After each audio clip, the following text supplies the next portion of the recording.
अस्सलाम वालेकुम नाज़रीन, हाईटेक न्यूज़ के खबरनामे में आपका खैर मक़दम है। मैं हूं नेहा खान। नजर डालते हैं आज की अहम खबरों पर। कामारेड्डी जिले के भिकनूर मंडल के जनगमपल्ली गांव के करीब कौमी शहरा 44 पर पेश आए खौफनाक सड़क हादसे में एक ही खानदान के 4 अफराद हलाक। हादसा इस वक्त पेश आया जब गलत सिमत से आने वाला मुर्रम से भरा एक टिप्पर लॉरी इलेक्ट्रिक स्कूटी से टकरा गया।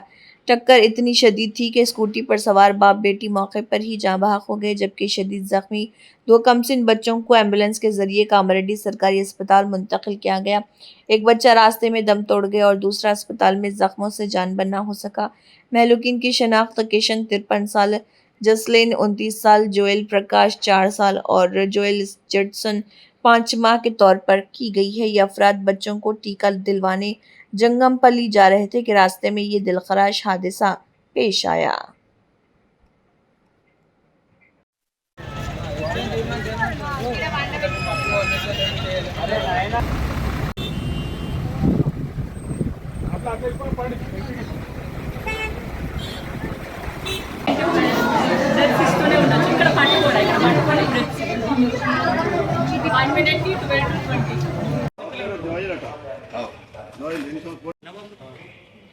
అస్లాం భాయ్